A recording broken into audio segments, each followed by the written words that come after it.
To Brie or not to Brie, welcome to the wine and cheese pairing experience with Beverly McKenzie and Jeffrey Weissler on the Pairing Channel on Conscious Wine.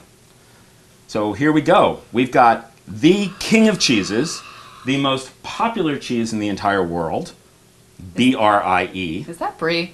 Brie. But That's Brie. Jeff, you were telling me this is a particular type of Brie. This is Le Chatelain, Okay, so spelled Yeah. C-H-A-T-E-L-A-I-N, which has a little more stronger aromatic quality and textural quality. Well, the texture, I think the texture is still rich like Brie, but there's a little more earthy, full flavor here. and that probably comes with aging. That's- It probably starts off sweet, and then as it ages, it becomes more pungent, more blooming, mushroomy characteristics, like a younger camembert type of thing. Exactly. Okay. So I think that's what we've got.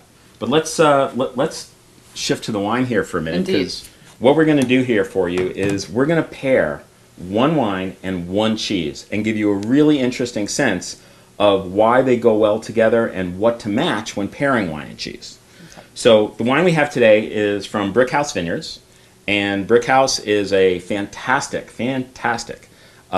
natural wine producer in the Willamette Valley in Oregon. And this particular wine, Well, that's their Gamay Noir, which isn't just Gamay Noir. We've learned that it's this particular varietal called Gamay Noir Ajou Blanc.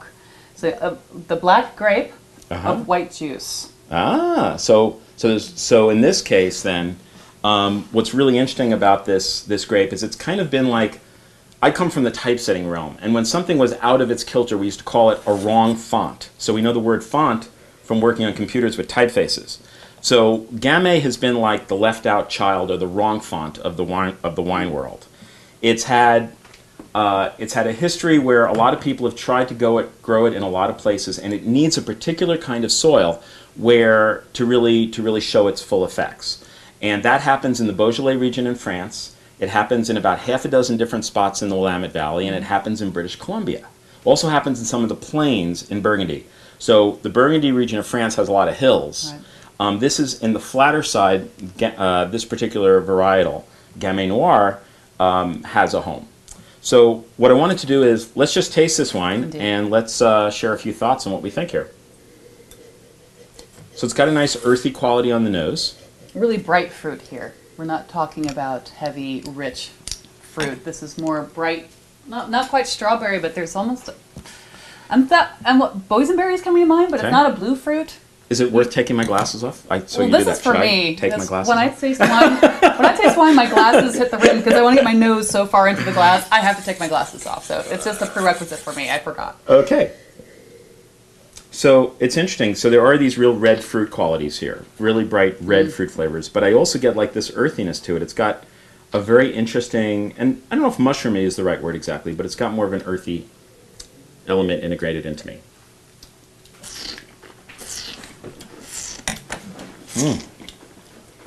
That's delightful. And yeah, those red fruits just really sing through. You were saying, Lots of red fruit. Lots of red fruit and really like ripe, dark plums as well. In this case, yeah. And then you get that there's great acidity that's kind of dancing around on the back palate. And then that earthiness you're referring to is what I got on the mid palate while you were swishing around. That finish kind of Yeah. lingers nicely. Awesome. I love the acidity in this. Yeah, delicious. So- which means it's going to go great with a cheese that has a good amount of cream in it because it's after we taste the cheese, it's going to clean our palate. That's my predictor. We're going to find we out go. if this is true. You ready? Yeah, let's check out Cheers. this cheese. Cheers. Oh, I gotta smell this cheese first. Because it has more of that Yeah. oily, truffly mushroom aroma. There's a strong mushroom, earthy mushroom quality here. So. I could dab some of that behind my ears. Oh, yeah. So one of the things, as I'm chewing this, that we talk about conscious wine is the idea of wine as an ingredient that's part of a dish. We're also noticing how foods and flavors can alter our experience of a wine. So as we taste this, we're getting the creamy texture of this. We're getting the earthy flavors of this.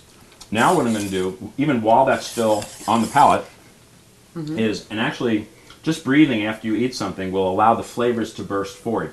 So the specific flavor of the mushroom earthiness actually comes out in the mouth as you linger with that cheese. Now, let's see what happens. even just aromatically, because aroma and the sense of smell is like 70 to 80% of our sense of taste. Just by smelling the cheese and then smelling the wine, it brightens the fruit forward. Now, palate-wise, what did you just get? Texture really got nice. The texture became like, the texture of the wine expanded almost to match more of the texture of the cheese. It became like a coat on top of the cheese. So it's spread, it's like it spread its wings. A phrase I like is, and it's not quite accurate to this wine, is brambly. It almost has a, like the fruit, like if you take some fruit, like berries, some raspberries, and you crush them, there's a textural quality where it kind of gets a richness of texture. Not necessarily dense, it just has a different feel in its texture. And something here just shifted around that for me. It got more of a, kind of like a rich, almost went slightly to a cherry raspberry kind of quality. The fruit got more highlighted here. Definitely, in the nose and the palate. And like you said, the acidity and the tannins, or actually the acidity kind of it's present, but it doesn't punctuate the tongue quite so much, and it gives that sense of fuller richness that you're referring to. Great. And now what happens as a result is the whole desire to do wine and cheese just got amped up 10 times. So the whole feeling that how yummy these are and how the senses get engaged and how now this dance, it's like there's a dance going on. As this dance is going on, this relationship, this marriage, this partnership, it's expressing itself. And the lines between each, the lines that this define and that the wine define, get lost a little bit. And there becomes something where the two really start to grow together. And so, wine and food, pairing basic tips, whether it's wine and cheese, whatever it is, what you're looking for is like goes with like, opposites attract, or to match the weight. So a light food will go with a light wine. A heavy food will go with a heavy wine. From a flavor point of view, if you've got a wine that's particularly tart and acidic, all you need to do is have either a food that is very tart and acidic, or have a food that is really fatty. And the two will work great together. And we'll get into all kinds of expressions on that on the pairing channel on Conscious Wine. Cheers.